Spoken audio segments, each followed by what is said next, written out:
Bhagavate Vasudevaya. Om Namo Bhagavate Vasudevaya. Om Namo Bhagavate Vasudevaya. Om Namo Bhagavate Vasudevaya. Om Namo Bhagavate Vasudevaya. Vishyandriya Samayogad Yata Dagri Miritamam Marima Vishmayava Tatchukam Rajasam Samritam. Translation: that happiness which is derived from contact of the senses with their objects, and which appears like nectar at first, but poison at the end, is said to be of the nature of passion. Support by His Divine Grace, Bhakta Ronny. Jai. A young man and a young woman meet, and the senses drive the young man to see her, to touch her, and to have a sexual intercourse. In the beginning, this may be very pleasing to the senses, but at the end, or after some time, it becomes just like poison. They are separated, or there is divorce, there is lamentation, there is sorrow, etc. Such happiness is always in the mode of passion. Happiness derived from combination of the senses and the sense objects is always a cause of distress and should be avoided by all means. I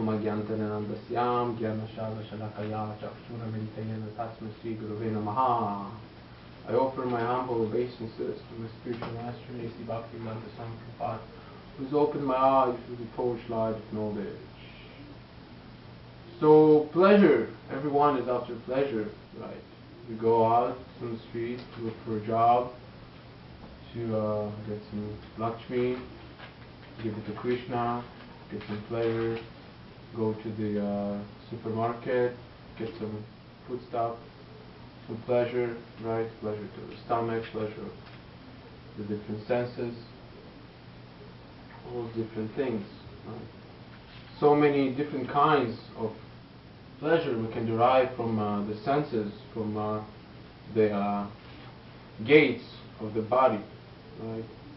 There are so many gates. The 2 ears, right? 2 nostrils, eyes, genitals, this, that, mouth, tongue. In all of them, we are trying to put as much as we can. But even though that we are full of the desire to seek for a pleasure, we always have a certain saturation point, right? In a certain point, we have to say, no, I had enough of this nice halava. It was good, but a little bit more, I'm going to vomit. I had enough of this job, I had enough money, let me change, let me do something else for my occupation. I had similarly, even the family now, the Western culture is so degraded. Even the family, oh, my wife, she is already looking old, I don't need her, let me exchange her, go to a retail store, whatever. So many nonsense things. Our culture is accumulating more and more, all because we don't understand what is the self, you see. The self is very, very simple, because there is a saturation point, right? We cannot reach that pleasure. Every time we have to stop, we have to change it, right? So that means that the nature of the enjoyer is different, right? The object, the sense object, which we get in touch with, is limited, giving us some pleasure, deteriorates, we have to buy more, just like a coin machine.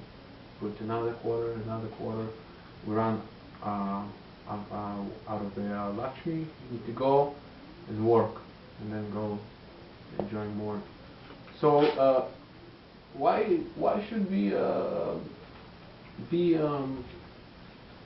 subordinate to something temporary? We want eternal pleasure, so that means that we are by ourselves, we are eternal. You see, we cannot be satisfied by anything temporary and limited. We want unlimited pleasure, you see. But so long that we going very passionately like Krishna says here, the nature of passion, we must change it. Because as soon as we had enough of that, we have to find something else. So hard. The same thing that appeared so nicely in our consciousness. Oh, it's nice, palatable dish, music, whatever. Listen over and over again, and then we cannot hear it for never again. If you're gonna hear the same music that you heard 100 times in a row, I'm gonna put the headphones on you for 100 years. Then you're gonna go crazy. Your next life you won't even be able to hear it. So we have to find something which is parallel, is the same nature of the soul. We can actually derive from it that eternal blissful state that we're seeking so much. Seeking it from family, from friends, from the job, from the boss, from society, nationality, and we're not realizing how we're putting stumbling blocks towards our search after pleasure, after bliss, right? So we have to understand, we have to, what Srila Prabhupada says, self-realize. And then in order to self-realize, the first step is to know what is the self, right? If we are sure that we can continue and enjoy the sense objects, the limited perception, we will be baffled every time we have to go and change so on. But we have to come to the platform of goodness, not the platform of fashion, you see. Fashionly, like Prabhupada says here nicely, a man and a woman, if they just meet and have all that nonsense, all those different things, without any regulations and restrict of the senses, they're gonna have enough, one of each other very quickly, and they will have to separate, divorce, look for another mate, look for another family, this, that. So many unnecessary problems our society is being creating, and all out of the search for unnecessary sense purification. See, but if we utilize our senses, if we utilize this human form, human body, just like a boat to cross over the material sphere, we will be able to reach the absolute shore, the absolute the land out of the ocean, and become aloof from the miserable world. So it all starts from this very, very simple approach, which is not any sectarian or dogmatic belief like a lot of our friends think. Oh, this is Hare Krishna, this is another religion, another way how to control people's mind, brains. But they don't understand that they don't have any brains, right? So how can you think that you can become satisfied from something temporary when you yourself are not temporary, right? You must search for first of all, for who you are, right? So this is a very, very nice shloka here. I'm sure all of us know this, right? Dehi yusmin yata dehi komaram yomaram jara tatha drantara pratir dhiras tatra namuyanti. This shloka explains our condition, the condition of transmigration from one body to another. We must accept another body. Every moment, some people say, I don't believe in reincarnations. It's not a question of reincarnations, it's a question of change. Right? If something is not changing, it means it's dead. We know it from practical life. If a child is born and he is dead, he's not going to grow up and reach a form of a man, a grown-up man who can go and multiply, right? Like what's the symptom of life, right? There's a certain soul that takes shelter, right? and the body grows, dwindles, produces some products, then he dwindles, and then there is death, and deterioration of the body. So if we skip, if there is deterioration right away, that means that the soul already gone somewhere else, right? We cannot revive it by any magical chemical combination or whatever those so-called magicians, scientists, they say today, right? We must understand that as this embodied soul continually passes in this body from boyhood to youth to old age, the soul similarly passes into another body at death. The self-realized soul is not bewildered by such a change, right? Just like we here, we're in completely different age groups, nationalities, this, that, but we have something in common, right? What is that in common thing? We're all alive. We all can be conscious of this moment, of the present, right? But we go out of the temple and we forget. We forget what is the present. We lament for all those things I didn't accomplish while I was in the temple. We hanker for all the things I can do tomorrow, today. We have to stop this passionate, nonsensical way of thinking. We have to understand by knowledge what is the real aim of life. What is real self-realization. You see? If we continue in this path of passion, we must in this life or in the next life we will degrade. You see, you don't even have to believe in reincarnation. Naturally, someone is passionate, right? He's trying to get his so-called happiness from his society, his that, his this. But he will be baffled. Sooner or later, his nation will send him to jail for some corruption, or someone will beat him on the street, or this, or that. So many miseries, right? Three kinds of miseries in this material world. Misery is the cause of the body itself, right? We wake up in the morning, hard, take a shower, brush your teeth, right? Oh, then we have to go to the job, oh, all those different things. People are calling us. The people, they want something from us all the time. Oh, do this, do that. Pay your mortgage, pay this, the government. And then the weather. Right now we have the winter. It's not stopping. Who knows? Maybe spring not going to come. There is no spring here in Canada anyways. But it's not the point. It's not a place for the human, for the spirit soul. You see? The soul, every great spiritual master, every great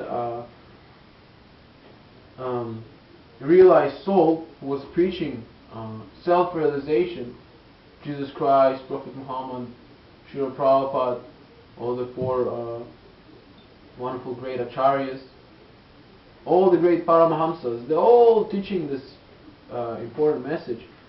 We don't have anything in common with temporary and this temporary and miserable world. This world, some people say it's false. So everything is Maya, right? But it's not true. It's actually true, but it's existing, but it's temporary existing. But we cannot derive any actual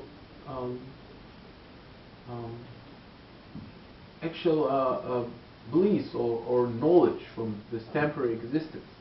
We have to come to the platform of the Absolute. And how we do it? First of all, we have to be situated in goodness.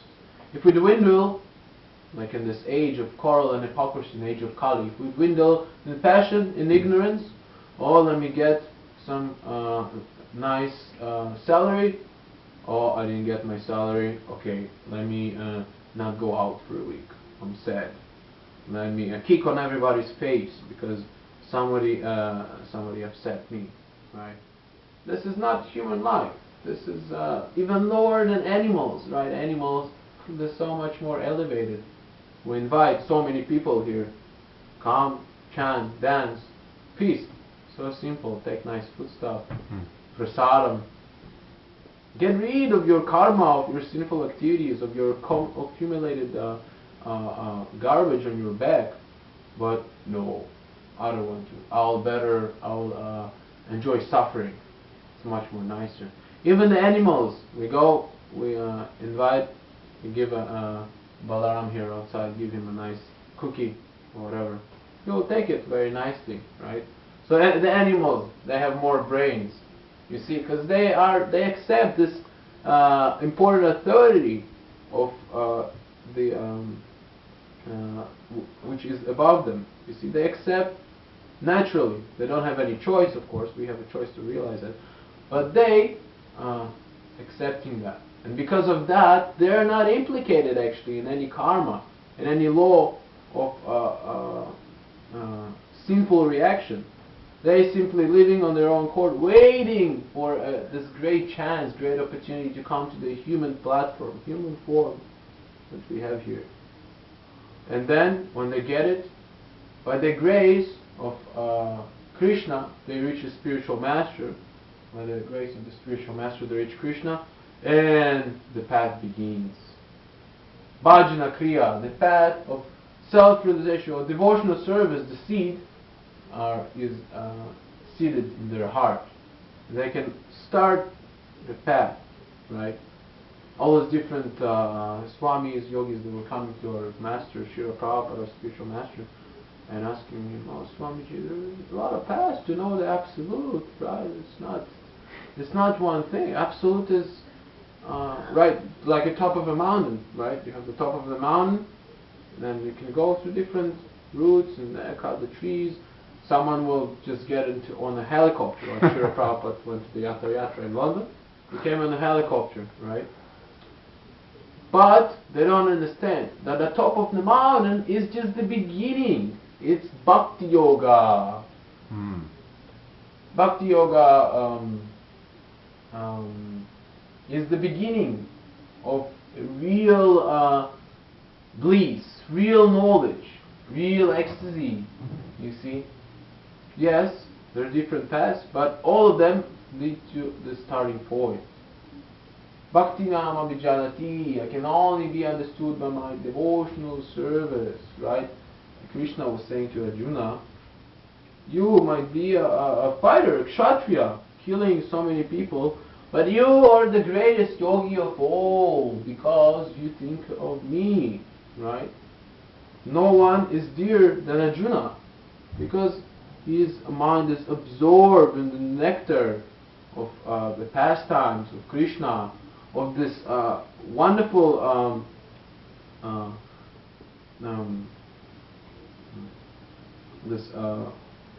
wonderful book of knowledge that elevates us, right? So we have to take advantage. We should really understand, okay, we're selfish, right? We cannot see our soul, nobody else's soul, right? Very hard to help, right? How can we help anyone else? We cannot help ourselves, right? So help yourself. Understand who you are. You're not a boy or a grown-up man or woman, Jewish, Christian, Muslim, all those different designations. You're a spirit soul, and your aim is to understand the absolute. Because if you're going to miss this chance, this wonderful culture, this wonderful way of self-realization, you will have to degrade to the darkest region of material existence, like it says in the Bhagavad-gita.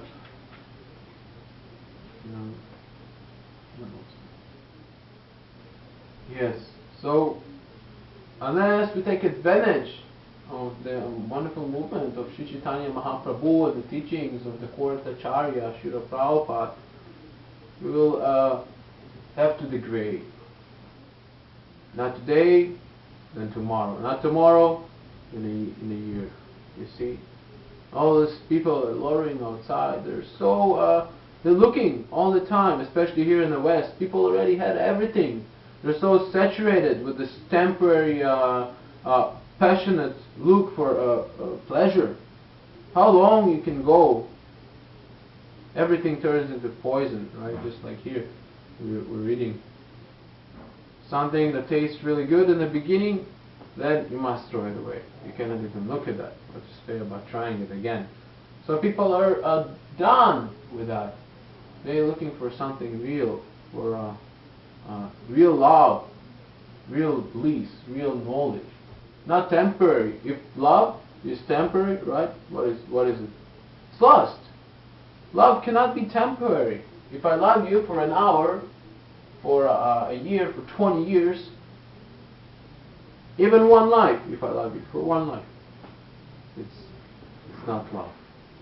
That's why we have to find a way how to love Krishna, right? Vishnu Jan Swami, he says very nicely, if you love me, love Krishna. You cannot love me. You don't know who I am. I don't know who I am. Right? So many people lament, oh, my grandpa died, this. But he didn't went anywhere. His body is there, right? It deteriorates, but well, you can put it on some strings and he will, continue the show. Because you cannot see the soul, so what to speak about death, birth, old age, disease. We have to understand what is the self first of all. Very, very important. So, any questions about this? Shloka, goodness, passion, ignorance.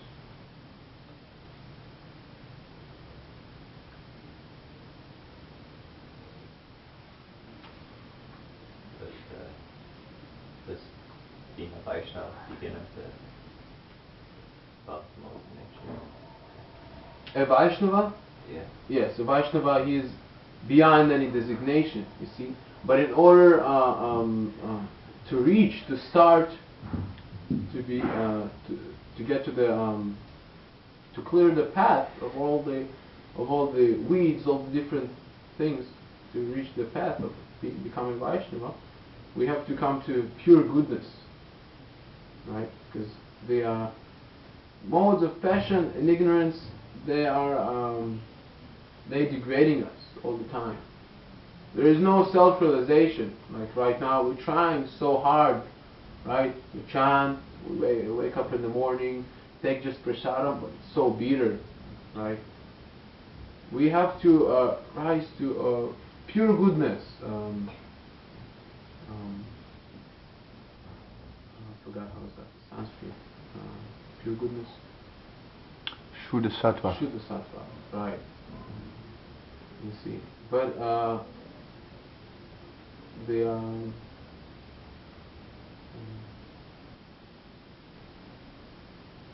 Vaishnava, he never stopped in the mode of goodness. Mode of goodness as well, it's something material.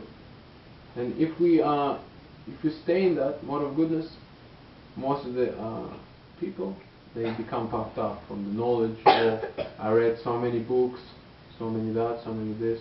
I'm a Brahmin, right? So many caste Brahmins in India, they don't accept Shudras as worthy of even talking to them or whatever. So the Vaishnava, he rises above the modes of material nature, but he still remains humble. He never says, oh, I'm a Vaishnava, you must pay me your obeisances, you must show me your respect, I'm representative of Krishna. No! He stays humble. Tirarapi sunichena tarodapi saisnuna amanina madani kirtanya sadahari. Right? Humble and tolerant. That's what Vaishnava is. Does it answer your question? I kind of also a lot of the Brahmins, they stop at the mode of goodness. And I was wondering if they think that's like real spiritual life, and they don't want to go beyond the bodily conception of being a Brahmin. So. Spiritual life begins when we accept the spiritual master. By accepting the spiritual master, we liberate it immediately. Maybe we're not realizing that, we're still suffering in the body, this, that. But we already the karma is taking off, right? Instead of going to somewhere else today, right, to a bar or to a discotheque, you came here, right? You're not loitering on the street like so many people. So your karma is already taken. You see, you're already liberated. That's a very important point. A lot of people think, oh, your karma, the spiritual master, he takes it just when you have the formal initiation. The spiritual master attaches you, you have the electricity, right? Bzz, and you're liberated. And all of them then, they stop the devotional service. Oh, I'm already situated in Brahma Bhuta. Oh, very, very nice. But no, the relationship starts from the very beginning when you hear the Maha Mantra. The Srila Prabhupada, he tells, chant this Hare Krishna mantra. Hare Krishna, Hare Krishna, Krishna Krishna, Hare Hare, Hare Rama, Hare Rama, Rama Rama, Hare Hare. Chant it, be happy, take prasadam, associate with devotees, have bona fide association that will elevate you, not degrade you. So important now, right? We go outside even without associating, just looking at all these commercials, people degrading us, right? We without wanting, we are absorbed in this nonsense sphere of material existence. But if we stick to the instructions of the spiritual master, chanting 60 rounds, not indulging in the 4 sinful activities, illicit sex, meat eating, gambling, intoxication, we are liberated. You see, we are on the liberated platform. And if we stick to the process of the chanting and hearing, trying to cut all the different material desires, avoid offenses. There are 10 offenses in chanting. You can look later in the Nectar of Devotion. If we, even by understanding the matter, how it's important, you see, nobody is perfect from the beginning, but doesn't mean he doesn't have to try. No, so how he will succeed without trying, right? This is foolishness. We have to try from something, somewhat, a little peak of dust, right? Even so, that's where the spiritual life begins. You hear the Maha Mantra, you hear about Srila Prabhupada, his teachings, his instructions.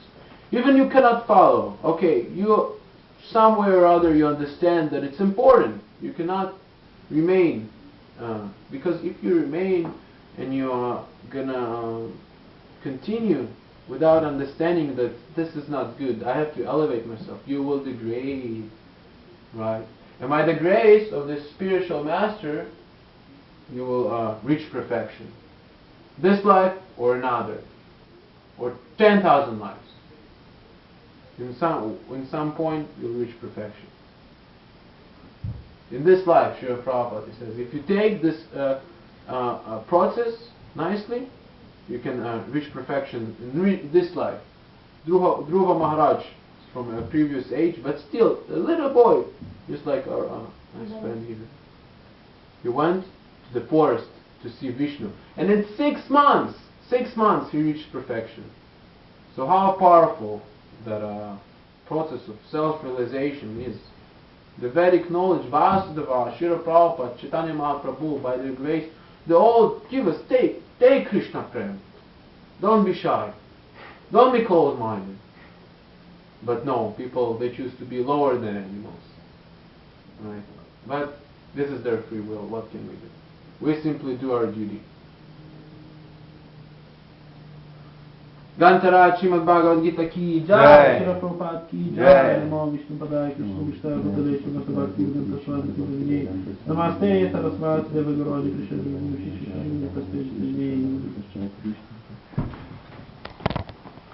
Shri Panchatattva ki jai.